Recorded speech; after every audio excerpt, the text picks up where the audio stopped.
Ela é uma grande executiva, uma mulher forte, valente, rompe barreiras cotidianamente. Ela está à frente do maior complexo de saúde da nossa região. Elis Regina tem feito história na história do São João de Deus. Elis, que prazer em te receber, querida. Muito obrigada. Olha, é uma honra. E te cobrei esses dias. Falei, você nunca me chamou e que bom que eu estou aqui agora. É uma honra para mim também e para toda a minha equipe que eu estou representando aqui. Eu sempre quis você aqui, até porque você é uma mulher que nos inspira, que tem muito a acrescentar pra gente. Eu tenho certeza que essa prosa vai ser riquíssima. Ai, O que pessoal bom. que está nos assistindo vai adorar. Tem muita coisa boa pra gente falar. Espero que a gente possa contribuir com alguma coisa. Tenho Sempre que se fala de saúde, eu acho que é um serviço de saúde pública, né? Então, se a gente puder contribuir, eu vou ficar feliz. Não tenho dúvida. Vamos lá? Vamos prosear então? Vamos embora. Vamos embora. Elisa, antes da gente começar a falar dessa sua parte profissional, eu quero saber um pouquinho de você, da Elis. A gente sabe que você teve uma infância difícil no interior de Minas. Conta um pouquinho pra gente dessa sua vivência da Elis menina. Pois é, assim, hoje eu tenho que fazer um esforço para lembrar disso, porque a gente vai crescendo, a gente vai evoluindo e algumas coisas que talvez você não tenha, você tem que lutar muito quando você é mais novo, com a idade você vai ganhando outros valores e um valor que eu venho ganhando muito é a gratidão por tudo. Então, hoje eu sou grata pela saúde, pela vida que eu tenho, pela minha filha, pelo meu marido, pelos meus pais.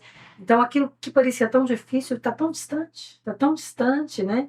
Então, mas você sabe que eu acho que tudo nessa vida vem para contribuir para a gente ser o que a gente é hoje, né? E aquela força, aquela fortaleza que, apesar das dificuldades econômico-financeiras, mas tinham algumas forças grandes no sentido de aprimoramento, no sentido de crescer, no sentido de ajudar o próximo, no sentido de dividir aquilo que se tinha e de que se a vida não te deu uma chance quando você nasceu, você pode construir. Minha mãe é assim, pouquíssima escolaridade, mas a minha mãe é de uma bondade, a minha mãe é de uma facilidade em acreditar no futuro e ir em frente, não tem medo de nada. Ela tem medo de viajar de avião, isso ela tem. Fora isso, a mamãe assim, é uma pessoa que inspira pela coragem. Então, foi uma infância complicada em termos econômicos e financeiros, mas foi uma infância com tanto amor, com tanto carinho. Papai e a mamãe são muito carinhosos, a família como um todo muito carinhosa, né? E aí, infelizmente, né, a gente sai em um determinado momento de casa, vem para estudar um pouquinho mais, e aí você descobre o mundo, né? E eu gosto muito assim de coisas abertas, tudo muito de ambiente grande, porque eu gosto de visões laterais, assim, de enxergar longe e mais. E aí eu não voltei. Então, é uma paixão do papai eu não ter voltado para ficar nas empresas, para cuidar, né, com ele e tudo mais. Mas só que eu pus o pezinho fora do mundo e aquele mundo ficou Descobriu pequeno esse para mim. mundo, exatamente. Ficou pequeno para mim. Tenho muitas raízes, volto, fico muito com a minha E qual é a família. sua cidade natal? Patos de Minas. Lá no início do biquinho de Minas Gerais, ali na curvinha, fica Patos de Minas, é o Triângulo Mineiro que a gente chama. Mentira, Alto Paranaíba. Triângulo Mineiro já é Uberlândia. Alto Paranaíba. Uberaba. Exatamente. Região riquíssima, muito café, muita produção rural. Então é uma região muito linda. Que legal, maravilhoso, Elissa, porque é bonito ver você falando assim da sua família, da sua mãe, porque a gente percebe que esse seu otimismo vem daí, né? Essa sensação assim, traz essa sensação pra gente, porque você traz essa sensação de que vai dar certo, de que a gente consegue, você é sempre muito positiva nas suas ações. Então, muito lindo te ouvir falar assim, muito obrigada, adorei. Adorei. A gente que é líder não pode se furtar isso, né? A gente tem que ter dentro essa questão do otimismo e vamos embora, vai dar certo. Então, o líder, se ele não tem essa característica, ele tem que desenvolver, porque se você é aquela pessoa ali tranquila, não, vamos ver se dá. A equipe tem o mesmo. Exatamente, né? com certeza. Né? O exemplo arrasta. Arrasta. Não é verdade? Exatamente. Então, falando aí dessa sua liderança, da onde veio essa vontade de ser administradora? Assim? Se tinha alguma inspiração, alguma coisa nesse sentido? Na verdade, não era vontade, não. Eu tinha uma dicotomia muito grande. Eu sempre gostei muito de matemática, mas eu gostava muito de letras também. Eu queria ser jornalista. E não tinha jornalismo na minha cidade. Então, a mamãe não deixava eu sair para viajar, mesmo que a gente não tinha dinheiro para estudar essas coisas. Então, eu comecei a trabalhar em banco, apaixonei, porque muita coisa, muita aplicação e muitos clientes e tal. Já abriu-se um universo Já diferente. abriu-se. E o papai, então, a empresa começando a crescer, eu falei, gente, a única solução que eu tenho na minha vida é a administração, né? Vamos embora, não tem outro jeito, eu tenho que estudar, vamos embora. Menina, eu vou falar uma coisa, Deus me pregou uma peça, porque eu não poderia ter feito nada diferente. Nada Que diferente. legal. Minha filha vem me complementando que faz economia, é uma coisa que eu sou louca também. Minha filha acabou de se formar em economia, então a gente veio se complementando, né? Mas foi uma necessidade e foi justamente a única oportunidade que eu tive. Foi fazer administração de empresas e aquilo já não me bastava, eu queria conhecer comércio, indústria, serviço, Você é né? muito curiosa. Muito curiosa, não dava para aprender, o papai trabalhava com serviço. Eu falei, gente, mas como que eu vou administrar serviço se eu não conheço os outros setores da economia? Aí vim fazer um curso.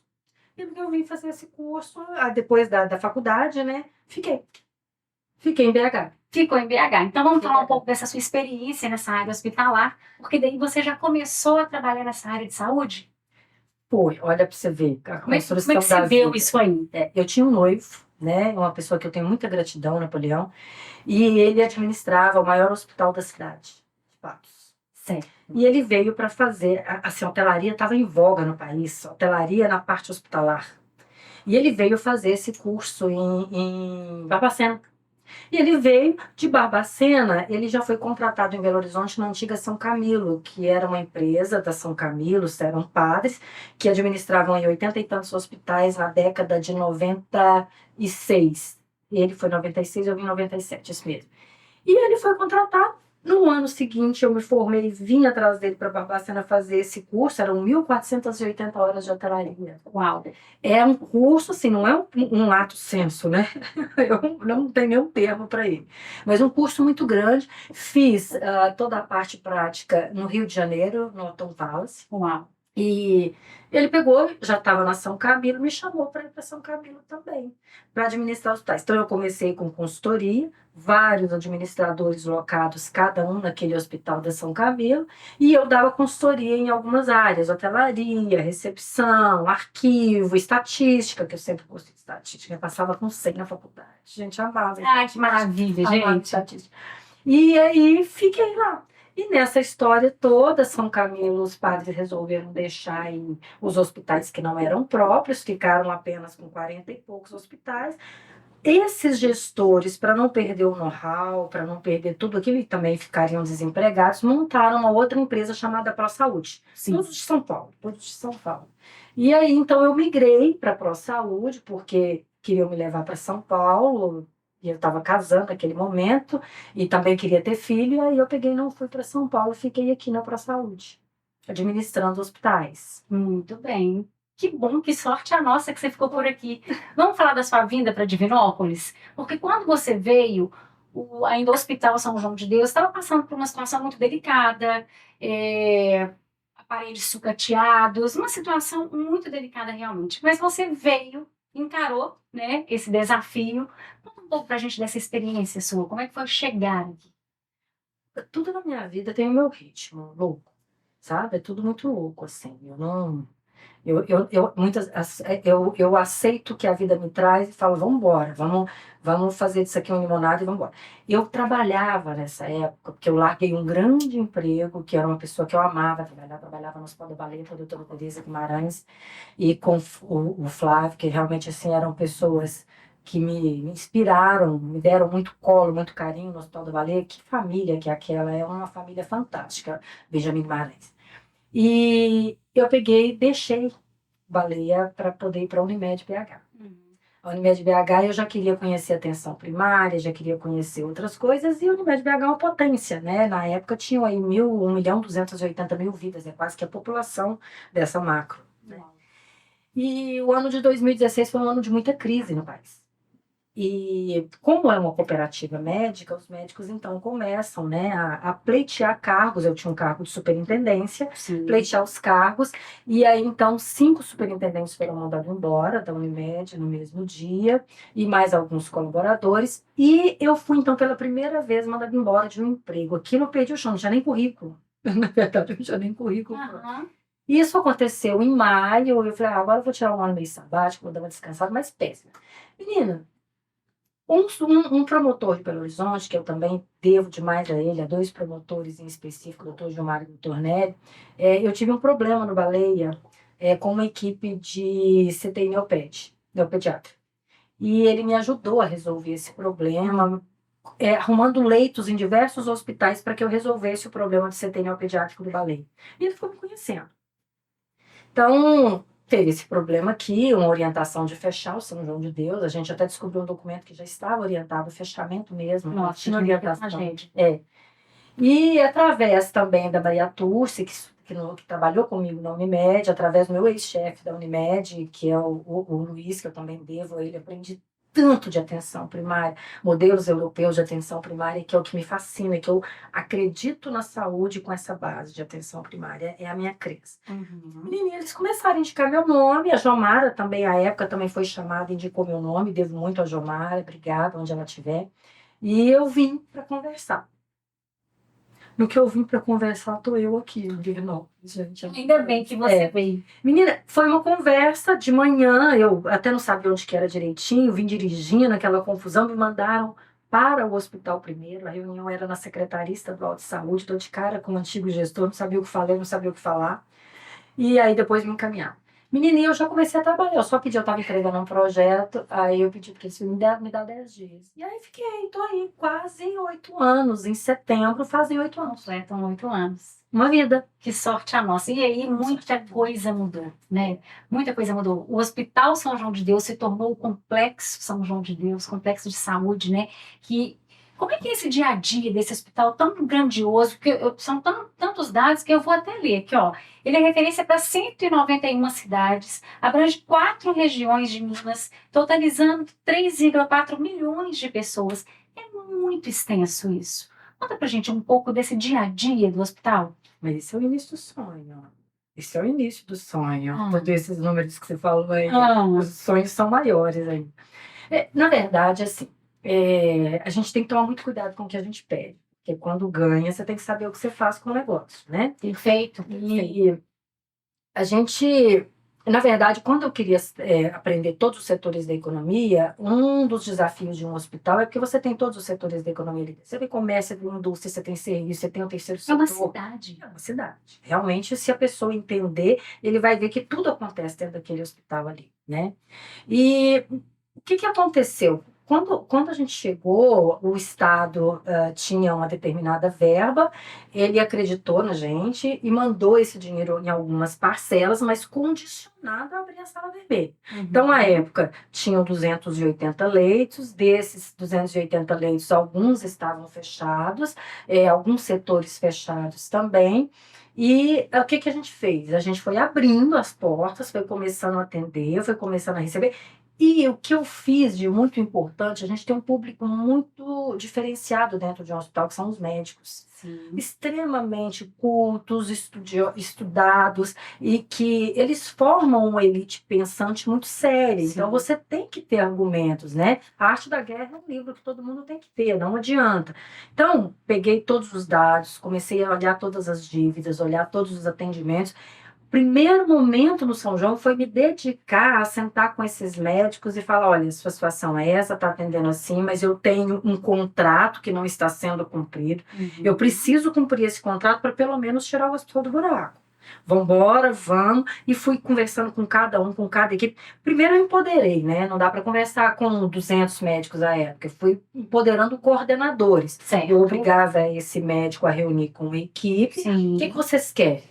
Ele representava, porque senão virava bagunça, e aí então a gente foi empoderando. Hoje é uma classe importantíssima que nós temos de trabalho, são os coordenadores médicos, que eles acabam representando aí esses 400 profissionais que nós temos. Menininha, eles compraram um sonho, bem como todos os colaboradores, né? E vamos embora, e fomos conseguindo dinheiro.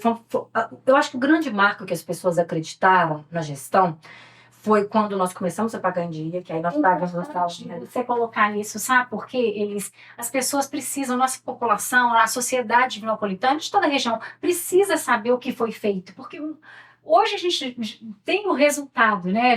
Você já progrediu muito com toda a sua equipe, os médicos, a gente tem essa grandiosidade. Mas esse processo aí, que foi árduo, é importante a gente falar.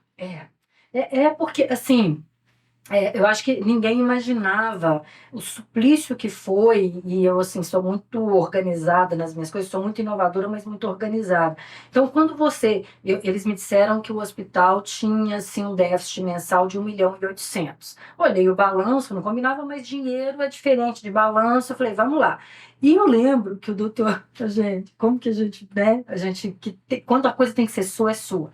E o promotor, o doutor Gilmar, falou, Elisa, olha, tem um dinheiro para chegar, tal, tal, tal. Eu acreditei, né? Falei, vamos pular nessa piscina aqui, dessa água limpinha. Vai dar certo. Vai dar certo. Menina, não tinha esse dinheiro. Eu só sei o seguinte, que a gente conseguiu fazer milagres com esse dinheiro que o Estado tinha. Eram 17 milhões, mas eles ainda deviam para a gente mais ou menos 13 e pouco. Eles foram passando, primeiro passou 4 milhões, o que a gente fez foi começar a pagar médico em dia, os profissionais em dia. E aí a gente dilatou as dívidas bancárias, descobriu que o déficit mensal não era 1.800, eram 3.400 por mês. Nossa, porque foi muito grande. Você sabe o que é você dever 3 milhões e ficar faltando no caixa 3.400.000? Tanto é que a dívida estava em 133 milhões de reais à época, né? Meu Deus, é apavorante. É apavorante, assim. E aí a gente foi renegociando dívida, conseguiu que o Sicoob à época nos patrocinasse, ele deu um cheque especial pra gente, e aí a gente foi atendendo. Mas qual foi o grande marco para o São João? Foi a inauguração da Sala Vermelha. Porque essa Sala Vermelha, o Jaime me conta que quantas reuniões ele fez para inaugurar essa Sala Vermelha, e a Sala Vermelha era a base para o SAMU começar a funcionar na região, o do São João de Deus. E aí, a hora que o pessoal falou, gente, e a gente limpou o chão, aqui você não tem noção, mas inauguramos em julho. Em julho, nós passamos a noite limpando aquela Sala Vermelha, nós inauguramos aquela Sala Vermelha. Então, nós trouxemos o SAMU para cá, com essa abertura dessa Sala Vermelha, e as pessoas falaram, não, essa aí pelo menos, quando fala, vai, né? Quando fala, não. E aí eu acho que o pessoal começou a acreditar e começou a trabalhar, e todo mundo dando a sua parcela, com muita tolerância. Não paguei as dívidas dos médicos no início, eles esperaram que eu começasse a pagar as dívidas deles 4 anos depois, então a gente tem, né, esse compromisso. Os colaboradores até hoje, a gente parcela os FGTS, então, mas todo mundo recebe em dia. Se quiser sair, o FGTS dele é pago integralmente, vai embora com tudo certinho, tudo bonitinho, mas as dívidas eram tão gigantes que os nossos parcelamentos, por exemplo, de FGTS e INSS vão até 2035. Parcelas pequenininhas, mas que elas se dilatam até lá. Foram os grandes movimentos, mas principal, Renata, as pessoas podem não acreditar na bondade, mas ela existe. E aí, às vezes, vinha uma pessoa, o hospital, às vezes, assim, o SUS não cobria aquilo, não, vamos dar, vamos resolver, vamos pedir um fornecedor, vamos fazer. Menina, e quanto mais a gente atendia, mais a gente crescia, mais a gente recebia. E hoje, graças a Deus, a um posicionamento estratégico que a gente tem, eu mudei o posicionamento estratégico agora, antes a gente era focado no produto. O que é focar no produto? Uma região ela precisa ser sustentável em si mesmo na saúde. Então, se eu quero ser um hospital de referência, mas ele não atende neurocirurgia, ele não atende cardiologia, então você tem que fazer com que esse hospital tenha as especialidades necessárias para sustentar essa região, para atender essa região. E aí nós focamos no produto. Certo. Então, o que era o produto para um hospital? Mais especialidades que se complementam e conseguem dar um cuidado integral para o paciente. Maravilhoso. Então, foi isso. E aí, novas especialidades vieram, novos médicos vieram, os residentes tendenciaram a ficar, porque antes eles não ficavam, Verdade. né? Trouxemos muita inovação em termos de resolutividade assistencial, então, fazer o mesmo... fazer muito mais com o mesmo, né? Eu até vou fazer um recorte para quem está nos ouvindo para entender o que é fazer mais com o menos. Por favor. Tem um exemplo muito prático, é o seguinte, vamos supor que a gente queira abrir um hospital agora. 10 leitos. Mas você não entende muito de saúde, eu também não entendo muito de saúde, a nossa equipe aqui não entende muito de saúde, mas a gente quer abrir, vamos abrir. Então a gente abre a portinha 10 leitos. O que você vende na saúde é a quantidade de diárias que você consegue fazer com aquele paciente. Certo. Então se eu tenho 10 leitos 30 dias no mês, eu tenho 300 diárias. certo? Perfeito. Mas a gente não é boa ainda não. A gente assim, não tem problema eu não passar para ver o paciente, amanhã eu vou lá e faço essa interconsulta, então estou no clínico, preciso de uma interconsulta de neuro.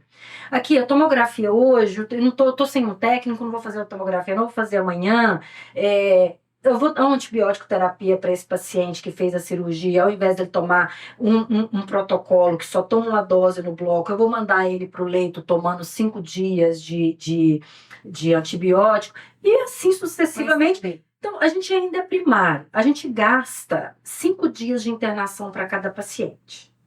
Então, a gente não é bom 5 dias um paciente internado em média. Se eu tenho 300 diárias dividido por 5, eu consigo atender 60 pacientes. Perfeito. No mês.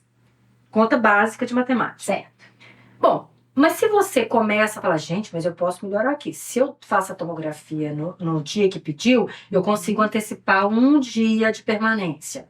Se eu dou antibiótico só no bloco e não deixo, ele vai embora no 2º dia da cirurgia.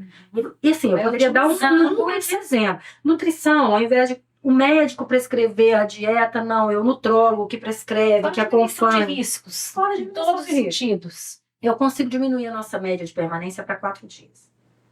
Então, nesse hospital, com essa energia, com essa luz, com o mesmo corpo clínico, com a mesma enfermagem, com o mesmo material, com o mesmo medicamento, eu consigo atender 25% a mais, ou seja, eu passo de 60 pacientes para 75, porque eu pego as 300 diárias, divido por 4, eu aumento com a mesma estrutura, mas com sabedoria de gestão, com governança, eu consigo ampliar a minha assistência para mais pessoas. E é isso que o São João fez.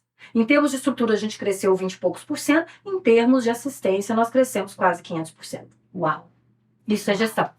Então foi assim. Que gestão maravilhosa. Então é o que a equipe hoje faz lá no São João.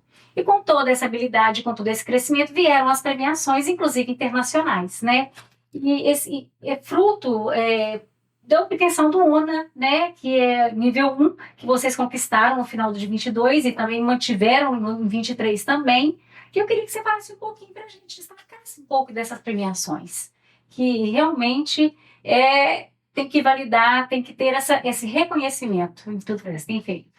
Na verdade, assim, enquanto você não tem ferramentas de gestão, fica a instituição com o critério do gestor. Então, ele vai para a esquerda, ele vai para a direita. Então, uma das coisas dessa gestão é sempre trabalhar com ferramentas de gestão, de governança. Então, nunca deixamos, a primeira coisa que, já em 2016, entreguei um planejamento estratégico, um orçamento e um fluxo de caixa, não tem como você trabalhar sem essas ferramentas, né?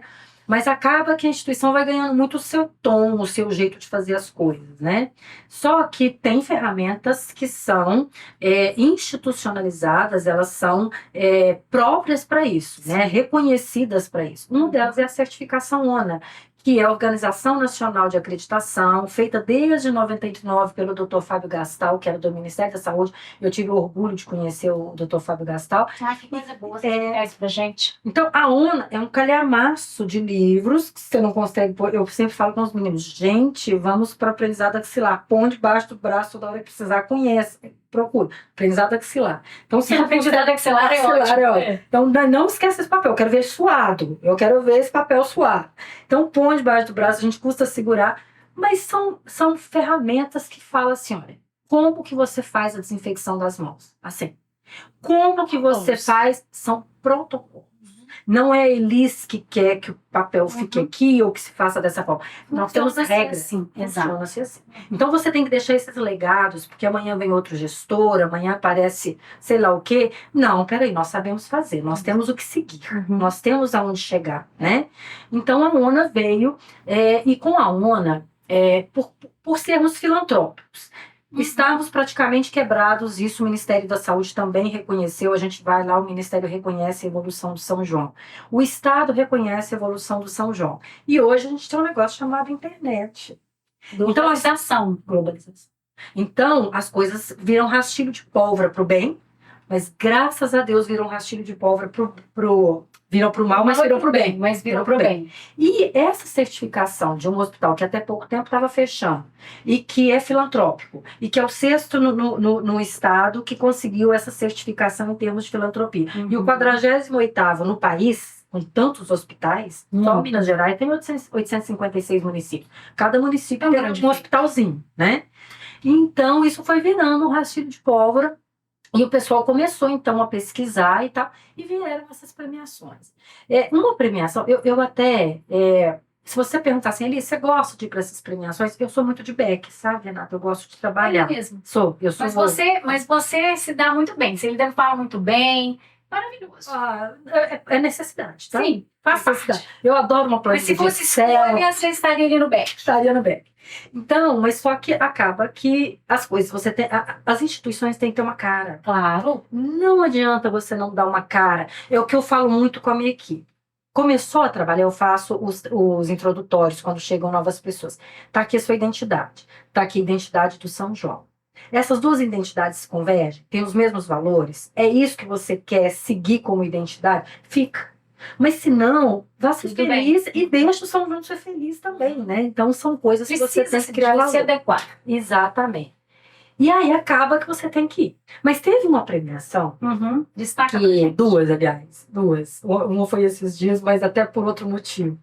Teve uma premiação que foi no Peru, e foi uma premiação em que a LAC, que é uma instituição internacional que fala sobre certificação, mas fala principalmente sobre ESG, que é meio ambiente, social e governança, que é essa grande sigla que tem, é ESG. Então, a base do nosso planejamento estratégico é o ESG, é o social, quantas coisas sociais nós estamos fazendo, é o meio ambiente, São João hoje é certificado nisso aí, e tem também o modelo de governança transparente, compliance, LGPD. Então, são siglas que depois, se as pessoas precisarem, a gente vai colocando a legendinha aí para o pessoal saber. A gente vai colocar. Então, o que acontece? A gente acabou que as pessoas reconheceram, essa LAC reconheceu através do ESG e através da ONA que o São João tinha valor. E foi olhando o histórico. Peraí, mas o hospital ia fechar. E aí veio a premiação. Para mim, o hospital ganhou outros prêmios, inclusive meu assessor de comunicação ganhou também. Sim. Ele só não pôde ao Peru, né, o Rubens? Mas como a gestora que realmente pegou um hospital que já estava fechando e que hoje tem sustentabilidade econômico-financeira e assistencial. Então, hoje está gravado internacionalmente e para mim foi muito orgulho quando você recupera uma instituição e que você traz as ferramentas para que ela se torne sólida e se torne operacionalmente sustentável. Então, esse prêmio foi muito importante. Eu fui ao Peru. Porque são muitos desafios. E eu aproveitei para tirar férias também, né? Eu juntei os dois, foi férias, tirei com a minha filha, com meu marido. Otimizando. Você sempre faz. Exatamente. Perfeito. E teve um agora que foi no Rio de Janeiro. Esse também foi personalidade feminina. Mas só que por que eu fiquei muito feliz no do Rio? Gente, foi uma surpresa pra gente, a gente não sabia, né, Rubens? Nós chegamos, tinham várias personalidades na premiação no Copacabana Palace. Uau! Zico, da nossa seleção canarinha. Hulk, do Atlético. Eu sou cruzeirense, mas eu amo o Hulk pela força, pela garra, pela disciplina dele. Eu sou fã número 1. Um atleta e tanto. Um atleta e tanto, né? Vários jornalistas globais, Cissa Guimarães, Humberto Martins. Menina, eu virei global. Uau, mesmo, Eu brinco com a minha equipe, gente, que coisa. Não foi à toa que você estava lá. Obrigada, Renata. Assim você me encarou. Não foi à toa. Mas foi de personalidade feminina e um prêmio que a gente foi mais por causa desse, não pela personalidade feminina, que foi de instituição inovadora. E por que nós somos inovadores e temos que reconhecer e bater no peito? Estamos aí com o Hospital Sem Papel. Estamos aí com a melhor ferramenta que praticamente hospital filantrópico nenhum tem, pelo menos em Minas Gerais, pouquíssimos, alguns de Belo Horizonte, pouquíssimos do interior, que chama-se DRG, que é uma avaliação que você tem da resolutividade da assistência frente a Albert Einstein, Sírio-Libanês, Moinhos de Vento, e fóruns particulares. A gente se compara hoje com, por exemplo, o Mater Dei, que é a nossa referência aqui, Márcio Cunha, que é em Tatinga, né? Então, a gente tem inovação em termos do melhor sistema informatizado, a gente vem fazendo práticas assistenciais, modelos assistenciais, que a gente vem conversando com o Estado e com o município, que o Estado e o município falam assim, Elis, é isso, legal, e parabéns. É importante essa ligação também, né, Elis? Essa relação de Estado, município e instituição também é extremamente importante. Exato. Maravilhoso, Né? Então maravilhoso. foram esses 2 prêmios. Eu fiquei muito. Gente, eu agradeço todos os outros, mas tem alguns que trazem alguma coisa, né? Então, vários outros prêmios que a gente tem, inclusive, na cidade. Eu, por exemplo, você sabe que eu tenho a medalha Candidez, né? Ah, que é uma medalha, assim, gente, aqui para nossa cidade, é um dos maiores prêmios, é a maior honraria que nós temos em Divinópolis, a medalha Candidez. Eu sou cidadã divinopolitana. Lembrem-se disso. Agora não adianta não me querer, não. Eu sou. Já sou, exatamente, mas Divinópolis tem essa peculiaridade de abraçar as pessoas, né? É uma cidade que foi feita por forasteiros mesmo, né? Assim, a estrutura da cidade é exatamente isso de vir, pessoas que vieram, que fizeram acontecer, que queriam trabalhar e aqui tem sim oportunidades. Então, realmente, uma cidade que eu tenho muito carinho, eu sou divinopolitana e tenho muito carinho por Divinópolis, eu sei que você, como divinopolitana, também agora tem muito amor por Divinópolis. Exato. Mas falando aqui em premiações, eu quero falar da questão que vocês lá são, no São João de Deus, no Complexo de Saúde São João de Deus, é uma empresa livre de violência contra a mulher. Né? E isso é realmente assim. Recentemente, até no link, no lançamento do link que nós tivemos com a festa do jornal agora, do link da Mulher Destaque, você, no seu discurso, como madrinha também, falou, nos convidou, né, para nós mulheres nos juntarmos e fazermos mesmo um pouco mais por essa pauta, que é uma pauta tão importante, tão necessária. Quero que você fale um pouquinho sobre essa questão e o atendimento dessas mulheres no hospital também. Na verdade, assim, isso ainda é o início, porque para você ter uma instituição livre de violência contra a mulher, você passa por muitos momentos. E a gente é uma instituição imensa. Nós somos aí 2.050 colaboradores, 400 médicos, mais 100 terceiros. Então, é uma gente. Mas para você conseguir evoluir nessas questões, você tem que ter algumas ferramentas para isso. Então, hoje, o primeiro canal que a gente tem isso, quando se fala de inovação para um hospital filantrópico, a gente vem recebendo muito benchmark, muitas pessoas querendo conhecer, nós temos o Compliance. Compliance é um canal, efetivamente é um sistema, ele não é de Divinópolis, é um sistema todo ratificado, com seguro, em que você faz as denúncias. Então, você não precisa se identificar, mas ele tem uma estrutura de questionamentos, de posicionamento, em que você vai tendo que dar informações até você fazer uma denúncia mais sólida, que depende de investigação, mas você consegue fazer uma denúncia. Então, essas mulheres, elas podem se sentir seguras, porque se a colaboradora quiser fazer a denúncia, ela pode fazer, ela não vai ser identificada. Uma paciente, uma acompanhante. Então, a gente trouxe uma forma. E assim, como que o canal. Somente eu, o diretor-presidente, o diretor administrativo e a advogada do compliance recebemos denúncias. Aí parte todo um processo de investigação, a gente tem as metodologias de investigação, e aí tomamos as providências. Então, nós já recebemos denúncia mesmo de assédio, tá? Sexual, moral, e que as providências, a gente tem 30 dias para responder, e isso está sendo feito. Então, você, para falar que você tem uma certificação, você tem que criar algumas ferramentas. E fora isso, a gente, então, com a superintendente de recursos humanos que nós contratamos agora, ela acaba de chegar, porque cresceu muito, ela vai também colocar as cotas para essas mulheres que sofreram violência, seja doméstica, seja sexual, e não tem um campo de trabalho, a gente acolher e ensinar essas mulheres que ainda não têm acesso ao mercado de trabalho, trabalhar. Só que isso é uma rede. Então, São João é certificado no Ministério da Saúde para única e exclusivamente colher vestígios de violência sexual, não é violência doméstica. Só que eu colho vestígio sexual, mas a gente tem um grande para-casa que é esse chamado que eu fiz, porque para você acolher uma mulher que teve uma violência, você tem que tirar ela de casa. Exato. Onde você coloca? Vou pôr ali no hotelzinho da esquina. Não, ela continua sofrendo risco de agressão. Então, você tem que mudar essas mulheres de tempos em tempos de lugar, até ela achar um local onde ficar. Você tem que dar um emprego para que ela possa sustentar os filhos e não volte para a violência. Então, essa história de proteção, ela é muito densa. Então, a gente tem uma sementinha, mas a gente tem as ferramentas para se tornar realmente uma referência ali de uma instituição livre de violência contra a mulher e contribuir com a sociedade. Muito necessário e possível, né? Possível, sempre seria essa questão da vida. A gente tem que começar, tem que arregaçar as mangas e fazer cada um realmente o seu papel ali, porque é necessário e é possível. Então, isso é uma questão que eu acho extraordinária. E você levanta essa bandeira. Isso realmente é importante, porque por você ser uma pessoa que traz toda essa bagagem, traz essa importância, essa representatividade, é muito bom que a gente tenha você à frente de uma pauta tão necessária.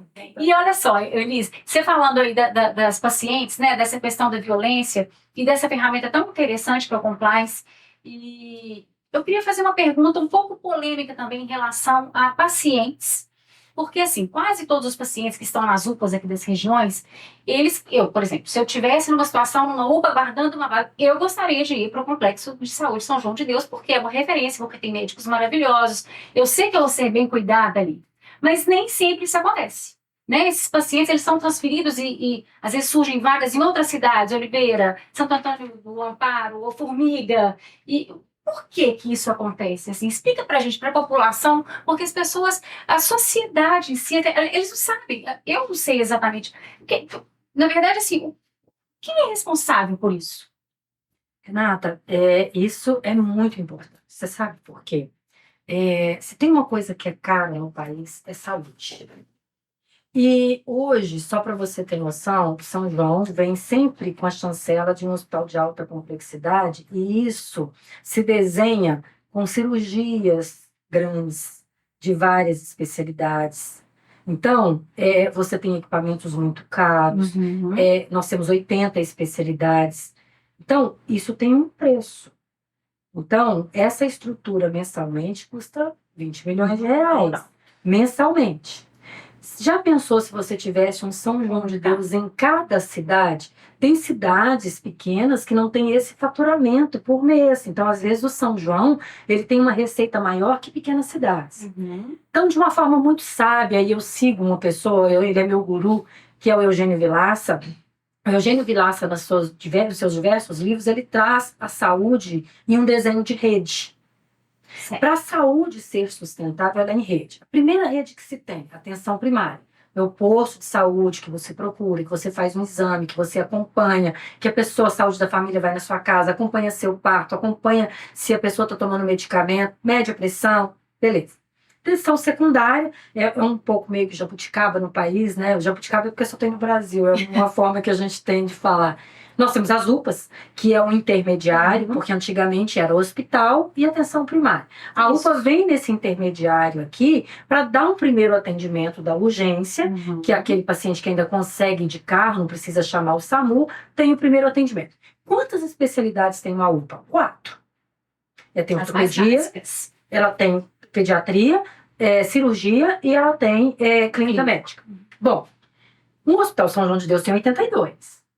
Um hospital, por exemplo, ele é feito de 4 níveis, os municípios, então tem 4 níveis de hospitais. Tem o nível 4, que é aquele que tem um clínico, que estabiliza o paciente, atende ali uma pneumonia. Então, ele tem condições de atender um paciente clínico. Vem para o nível 3, um pouquinho mais de especialidade, tem uma cirurgia. Vem para o nível 2, aí tem uma ortopedia, e vem para o polivalente, que é o caso do São João. Então, o São João tem um grande equipamento. Então, por exemplo, só o acelerador linear que está chegando para a gente agora, que trata, que faz a radioterapia, o aparelho custa 10 milhões de reais. O bunker, só a reforma, 2 milhões de reais. Então, olha a estrutura. Imagina o nosso hospital, um município ali do lado. Então, o desenho da rede tem que ser assim para ser sustentável, para que todo mundo tenha acesso. É grave? São João de Deus. Não é muito grave? Vai para o nível 2. É um pouquinho nível 3. E as macros, como essa macro, 53 municípios de 1,3 milhão de pessoas, elas têm um limite para ser desenhada. Elas não são insanas. Eu quero colocar nessa macro aqui 1.000 municípios. Não, é justamente pela quilometragem que o SAMU anda. Então, você tem condições de chegar com o paciente. Então, as pessoas, para que no momento que, se Deus livre, ela precise de uma grande cirurgia, tenha vaga para ela no São João, se ela tiver que ir para Cláudio, se ela tiver que ir para Nova Serrana, para fazer um atendimento clínico, para fazer uma cirurgia de pequeno porte, uma apendicectomia, tem que ir, sim. Entendi. Porque se Deus livre um parente dela precisar, Uma tem grande- acesso. Uhum. Qual é o problema do São João? O São João sendo alta complexidade, a maioria é eletivo. As urgências são de média complexidade, por incrível que pareça. Poucas É são de alta. mesmo? Por incrível que pareça, eu também, assim, me surpreende até hoje. Eu falo, às vezes eu nem acredito, mas é verdade. Porque eu falo urgência, a gente já né, pensa Pensa que é alta imediatista, complexidade, exato. né? Então, hoje, por exemplo, o perfil de São João mudou. A gente faz menos eletiva, que são essas grandes cirurgias. A gente atende mais urgência e muito clínico. E vai piorar. Por quê? O meio ambiente está ficando mais quente, vai ter mais dengue. É. A população está envelhecendo. Antigamente era assim a pirâmide. A gente era o país do futuro porque a gente tinha jovem demais e era pouco velho. Agora não, a pirâmide engordou. Verdade. Isso aqui, ó, tá gordinho assim. O que nós vamos fazer da população mais idosa? De vida, vamos viver mais. Minha próxima bandeira são os idosos. É uma geração mais fácil de trabalhar, fiel ao trabalho, e que se eu empregar ele vai adoecer menos, não vai usar tanto recurso da saúde. Tudo, não é que eu não penso no velho, mas é tudo pensado mesmo. Assim, o idoso a gente tem que pensar nisso também. Uhum. Então, as pessoas precisam ir para outras cidades e outras estruturas. Saúde Receber seja esses atendimentos ali, que são de menor proporção, né? Assim, vai ser atendido da mesma forma. O que a gente precisa trabalhar com os secretários de saúde e com os prefeitos? Assistência social. Adianta eu mandar um coitado ali para a cidade do lado, mas eu não tenho onde acomodar aquele todo. É um todo. Quando as pessoas tiverem mais confiança de ir para os outros hospitais, com certeza talvez tenham mais facilidade. Agora, tem uma coisa que isso é importantíssimo e que eu acho que vale deixar registrado. O SUS, ele tem seus regramentos a nível de Constituição. Então, ele tem os princípios. Perfeito. De igualdade, São 4, me fugiu agora. Eu só sei o seguinte, que tem que ser uma única fila, tem que ter um atendimento igualitário para alto, baixo, magro, preto, branco, tudo. Tem que ter o mesmo nível. Só que você, para ir gerenciar esse tipo de acesso, tem que ser pessoas que entendam. Então, de uma forma muito sábia, né? O SUS é construído com polos de regulação. Então, em Divinópolis, nós temos um polo de regulação chamado SAMU, que regula as urgências para a sala vermelha. Certo. Chegou na sala vermelha, significa que vai internar no São João? Não. Sala vermelha é transição. Estabiliza o paciente, dá o medicamento que o paciente precisa, faz o exame que precisa, vá para o... Vamos supor que seja uma questão clínica, vai para um hospital menor, estabilizou. Não significa que entrou para o São João. Então, esse regulador é o SAMU. Pega o paciente na rua, com um acidente, pega em casa que passou... É importante a gente compreender isso. Isso. Muito importante. Então, o SAMU regula as urgências nesse nível. O SUS Fácil regula as urgências que estão dentro das UPAs e nos hospitais menores. Então, são médicos e enfermeiros. É uma central. Cada hospital e cada UPA preenche um formulário dizendo: a Maria de tal, ela tem isso, está com esse quadro, tem febre, não tem febre, precisa de cirurgia, não precisa de cirurgia, precisa de CTI. Então, são várias, são 2, 3, 4 páginas, e com toda a situação clínica daquele paciente. Beleza. Quem olha isso? Os médicos dessa central chamada SUS Fácil. Então, ele olha que a Maria está mais grave, que o João está menos grave, pode ir para o hospital ali do próximo município. Eles leem esses relatórios e priorizam. Aí fala assim, né? É uma coisa que a gente sofre muito. Eles me falaram que o nosso paciente está aí na sua tela do SUS Fácil. Por que tela do SUS Fácil? SUS Fácil é um sistema. Essa fila. Na frente do médico tem um sistema que tem todos esses laudos, que tem todos esses relatórios e que esses médicos acompanham. Então, aqui, ó. Tem que ir o João, a Maria, o José, lá para o São João de Deus. Só que mesmo estando na nossa tela, eu preciso de ir liberando leito para essas pessoas entrarem. Liberou um leito feminino, o médico do SUS Fácil vai dizer se é o João, se é o José, se é o Marcos, quem é que tem que pegar essa vaga.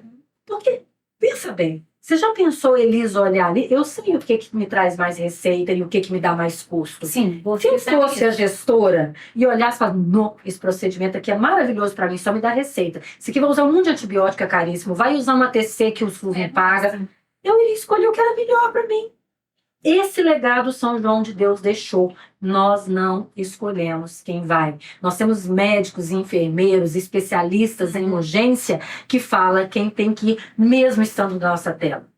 Elis, mas você negou. Sim, o sistema SUS-Fácil funciona da seguinte forma: a cada 6 horas você tem que informar para o sistema se você tem a vaga ou não, mesmo você dando alta. Por quê? Porque o sistema ele é falho, que ele não diz se é feminina a vaga ou se é masculina, se está isolado, se não está isolado. Ficar alimentar o tempo todo. Aí eu tenho que mandar que a vaga que eu tenho é feminina, porque senão o SUS-Fácil manda um homem. Então, a cada 6 horas eu nego todos os pacientes do SUS-Fácil, e aí o SUS-Fácil cadastra tudo de novo. E vai escolher quem é aquela vaga. Olha o legado que o São João de Deus deixou. Isso está no Ministério Público. Foi feito um TAC. Pode chegar qualquer pessoa para administrar o São João de Deus, que ele vai ter que obedecer. Ele vai respeitar a população em dizer quem é mais grave, quem tem que ir para o São João de Deus. Isso foi no Ministério Público. Então, vereadores, assim prefeito, vice-prefeito, deputado, senador, sempre qualquer um vai falar, não, está indo a pessoa que tem que ir, porque foi o médico do SUS-Fácil, o SAMU, que definiu quem iria. Então, é isso que pela acontece. Necessidade mesmo. Pela gravidade. Exatamente. Pela gravidade. Perfeito. Entendeu? Compreendi perfeitamente. Que bom, que bom. Perfeito. Acho que porque é todo mundo também doloroso. conseguiu.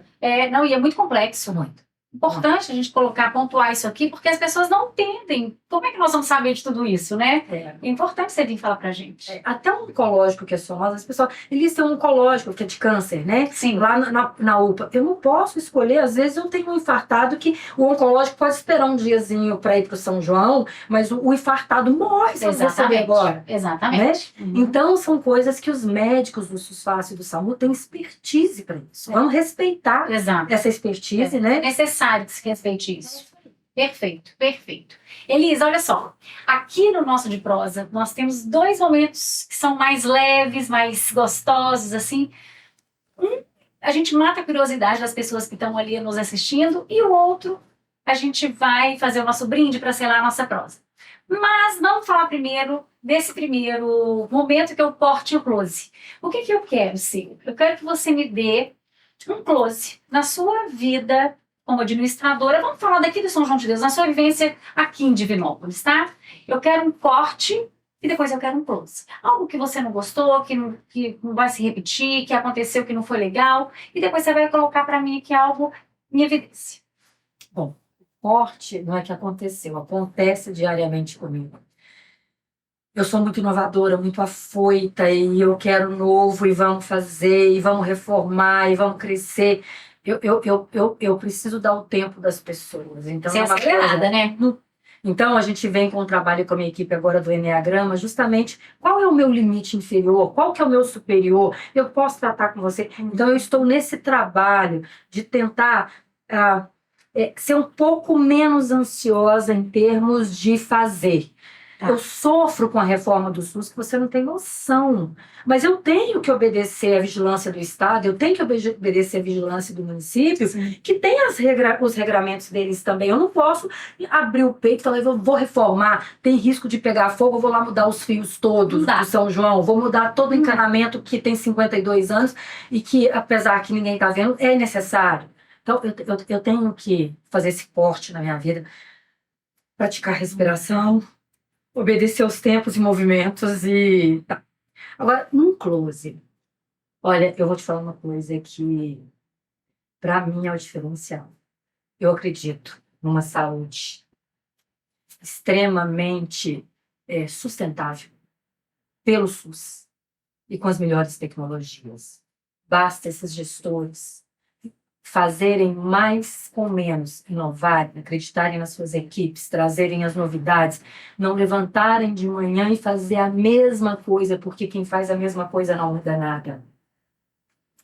Então, para mim, é essa crença, esse close, que eu nunca vou deixar a visão do São João de Deus em lugar nenhum que eu for, que é ser referência a nível nacional em resolutividade assistencial, que é o exemplo dos 10 leitos. E várias outras coisas que acontecem nesse bem. Então, isso para mim é um close. E que a gente, em 7 anos, traz sustentabilidade para esse hospital e que os sonhos são sair de 372 leitos para 550, que é o que a gente vai fazer, se Deus quiser, com alguns parceiros importantes. A gente vai chegar lá com os médicos acreditando, com os colaboradores acreditando.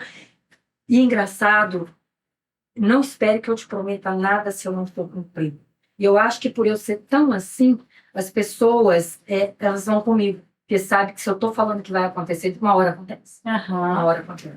Então, eu acho que eu tenho esse closet de acreditar Maravilhoso. muito na saúde. Eu acredito. Eu acredito E piamente defende nessa essa bandeira saúde. do SUS. Isso eu acho muito interessante, muito bacana e muito lindo também da sua parte, como humana mesmo.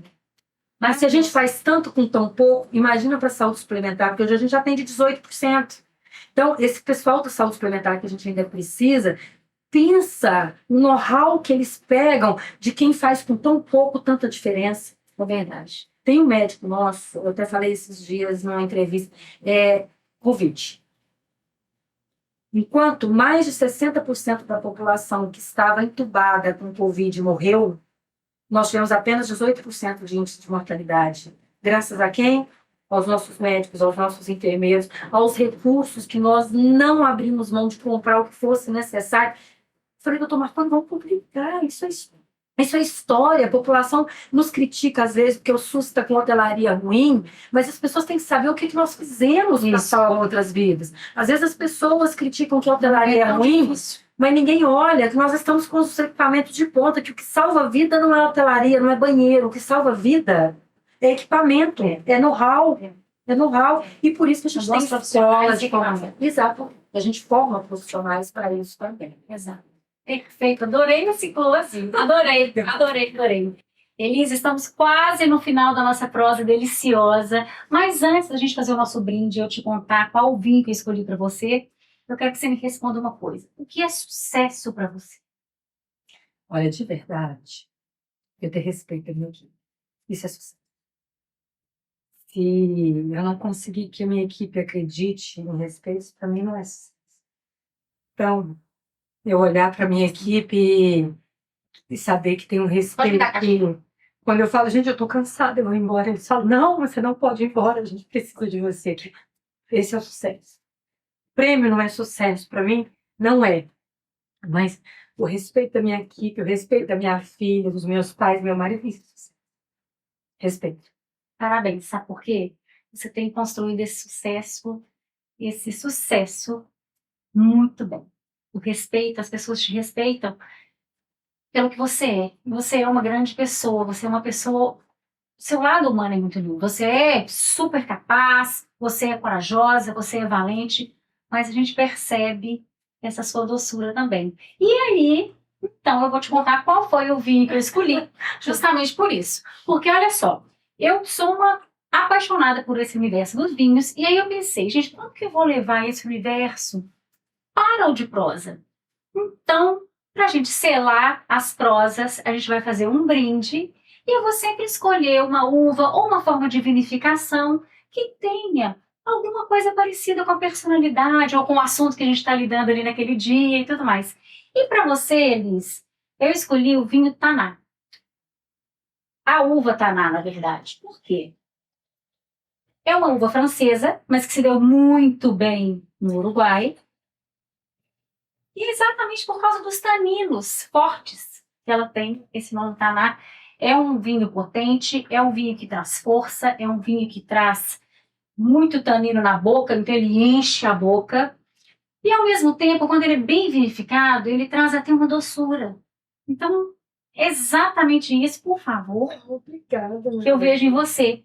Te vejo potente, uma mulher forte, corajosa, mas um ser humano incrível aí dentro. Então, saúde, muito sucesso sempre. Muito obrigada por você conceder o seu tempo, sempre tão acessível. Muito obrigada, de verdade. Olha, Renata, eu tenho a mesma paixão por vinhos também. Eu até descobri uma uva, eu sou apaixonada com Taná, descobri agora, né, há pouco tempo aí, Primitivo, a uva, todos os vinhos, Maravilhoso. ele também permanece, ele é muito forte, eu fico bem com ele, eu me sinto bem com ele também, mas eu gosto muito da Taná justamente por causa, justamente desse tânico dela, né, o tanino, ele fica, sabe, ele aperta, mas Exato. ele vai abrindo, né, e eu gosto dessa sensação de abrir. Tudo na minha vida vai abrindo, então eu gosto dessa sensação. Que lindo.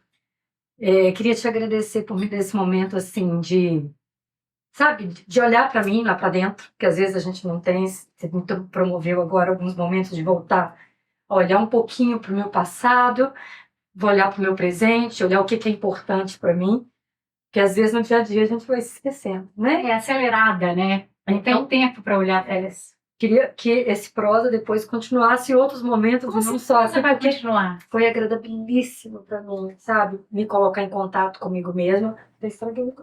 Em contato comigo mesma. Foi um momento maravilhoso e que Deus te abençoe muito por me proporcionar esse momento. A você, a sua equipe, a minha equipe, representada aqui pelo Rubens, porque isso faz a diferença. Eu gosto de ser assim, eu gosto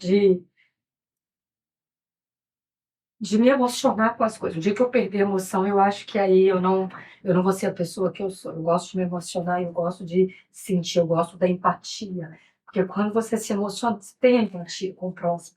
Eu não quero perder isso nunca por nada na minha vida, é valor para mim.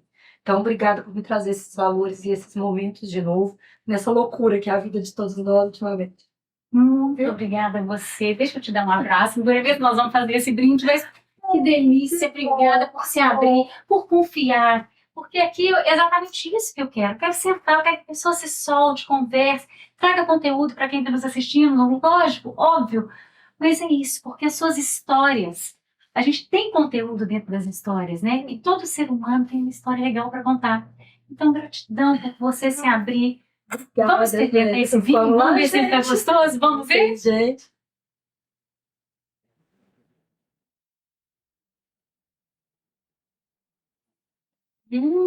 Ele tá bom, Não? tá macio. Muito, muito. Eu gosto particularmente dele. E eu não sei se você observou, representa a gente, né? Esse vinho, ele tem um camaleão. E a gente acaba sendo muito camaleoa, né, amiga? Então, É verdade. tudo converge, gente. O universo sempre tem essa convergência pro bom quando você é bom. É verdade. Então, a gente só tem coisa boa, só energia Só boa. Então, energia só boa. convergiu pra coisa boa Ai, aqui. que delícia, Elis. Que delícia de prosa, que delícia de papo. E olha, você pode ter certeza absoluta que o que você tem feito, você tem inspirado muitas mulheres, muitas pessoas. Fazê-las acreditar que é possível também, que a gente pode ocupar lugares de destaque, que isso é natural, que as coisas podem ser assim. Natural. Eu Perfeito. acredito. Meu bem, obrigada pela Mais um oportunidade. brinde. Uma mulher linda como você, um modelito maravilhoso. Ah, imagina, gente, um prazer enorme te receber. E olha só, gente, hoje nós temos um petisquinho aqui e eu trouxe também um chocolate amargo, porque fica muito gostoso de harmonizar com a taná, tá? Então nós vamos ficar por aqui, nós vamos ainda conversar um pouquinho mais, petiscar essas coisinhas e a gente se vê no próximo de prosa. Um beijo. Tchau, tchau. Tchau.